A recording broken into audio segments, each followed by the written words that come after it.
What's up, guys? I love all the requests coming in. Today I'm going to be doing this video, this topic, based on a request, or really multiple requests, but most recently from Jason Adams, all the way from Sri Lanka. So cool. He specifically wanted to know about diet and food the day of competition. So we're going to talk today about how much food you should be eating, when you should be eating it, and specifically what you want to be putting in your body, or at least what I do. I'm always just teaching you guys what I do because I've been successful. It's helped me out. So I just want to share with you guys all the information that I really wanted when I was climbing through my career. So food on competition day, guys, that is the topic of conversation for this video.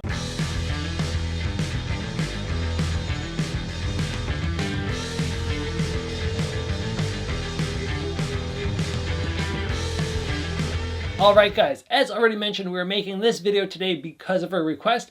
If you have one of your own, throw it in the comments down below. Now, diet on competition day has always been something very interesting for me, something that I've really tried to dial in over the years. And I just want to take you through bit by bit what I've come up with that seems to work best for my body. Now, first thing to keep in mind is I am doing the weight cut the day before. So immediately when I wake up, I'm getting breakfast. I'm having a big breakfast because I'm still trying to get my weight back up, especially after sleeping. I'm not a great sleeper before fight night. I'm up and down, and actually sometimes if I'm up in the middle of the night, I'll go and get food. I usually have a little stash of food in my room, so I'll actually eat probably 2 times in the middle of the night, but when I wake up, I'm still super hungry. So let's say my first big meal on fight day is probably around 9 a.m. I'm always in a hotel for competition, so this means that I'm eating what they have, but generally what I'm looking to get in my body is fruit, oatmeal, and eggs. That's the things that seem to work really well for me. I try not to stray too much from what I would normally eat. That just seems like good sense to me. If you have a way that your body performs very well in fight camp, and then all of a sudden you go, oh, today's competition day,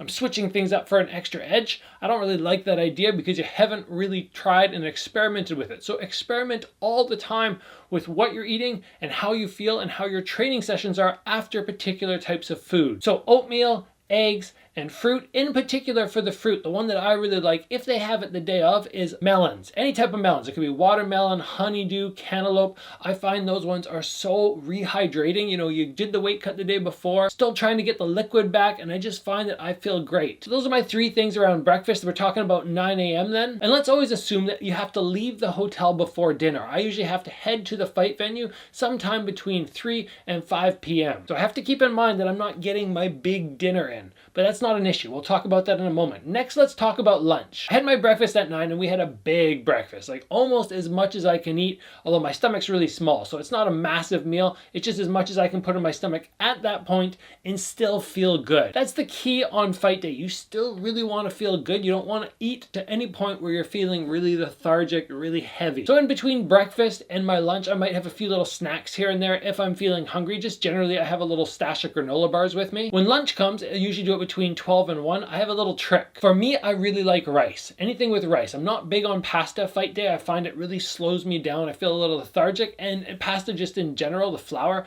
kind of makes my stomach a little upset, especially if I'm not getting super clean flour. If it's super clean organic flour, I have no problem. But if it's some sort of processed thing, I have a little bit of issues. So I avoid it completely. Like for the last, I think I started doing that in 2009. So it's been around 11 years where I have avoided gluten on fight day. It's just something I do. So rice has been my go-to thing. And it's very simple because if I'm over in Asia, there's an abundance of rice at all meals. If I'm over in Italy, where I've competed a lot, they have their cheesy rice dish. I'm drawing a blank on it right now. I'm not going to bother looking it up, but that's fantastic. I can just get that. And if I'm in North America, usually what I'll do is I'll go and find Thai food or something like that, because then I can get a pad Thai, which is rice noodles, or I can get some sort of rice dish. But for me at lunch, rice is always my go-to meal. Now the trick is I know that I'm not going to be able to have dinner. That's a big issue, because if you have that as your last meal, you have your lunch at 12 to 1 as your last meal, and then you have to head out at 3 to 5, and you don't know when you're competing, you can end up being very, very hungry come fight time. Very bad idea. So my lunch is fairly large, and I always take an extra full dish with me to go. I'll usually order 2 dishes.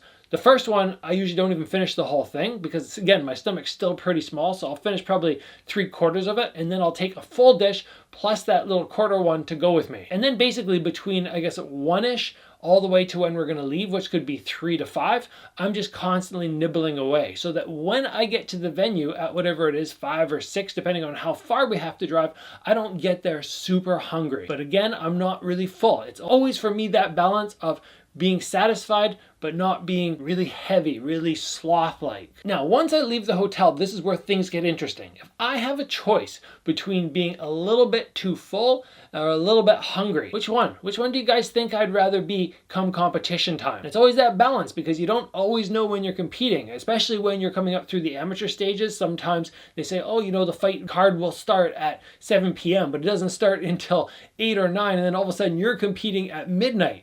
I've had that happen. I've competed at midnight before. You're not expecting it and you go, oh, okay, well, I'm not going to eat too close to it. And all of a sudden it's hours and hours later and you're feeling like you're starving. I would rather feel hungry than full. Feeling full when I'm going into a fight, having that stomach all blah, and just going, I don't feel like doing this. That to me sounds awful. So I always err on the side of caution of eating a little bit less than necessary, but as soon as I get to the venue, I always make sure I have my staple items with me. Now, a lot of the commissions, when you're fighting on the big stage, they don't let you take in most things. All you're allowed is water, granola bars, and fruit. That's it. But fortunately for me, that is enough. That's all I need. That's what I've come to be used to prior to competing. So my water, yeah, I just, drink a little bit here and there, taking sips. The granola bars and the banana. Now, a lot of people told me years ago that you don't want to have bananas before you compete. I don't know where it came from, what's up with it, but I have done bananas before pretty much every training session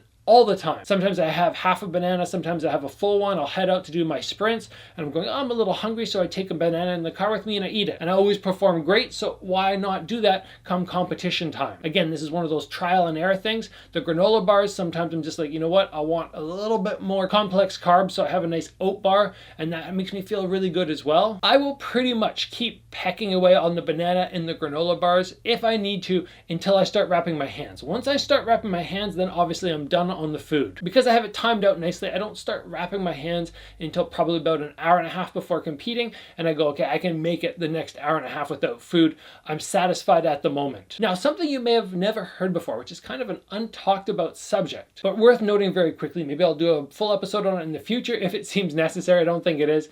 But what your stomach is doing leading up to the fight, you've dieted down for loads of time, and then all of a sudden you've put so much food into your system, and then you have all these fight nerves. For me, that usually means that I am running to the washroom and back, into the washroom and back, getting rid of all that food. I'm not even kidding you. Between 5 and 6 times between arriving at the venue and actually walking out to fight. I don't know what it is. My bowels are just going, oh my gosh, we know competition is coming. We need you in your best. Let's get everything out of your body. All the waste, just flush it out. I'm not sure what it is.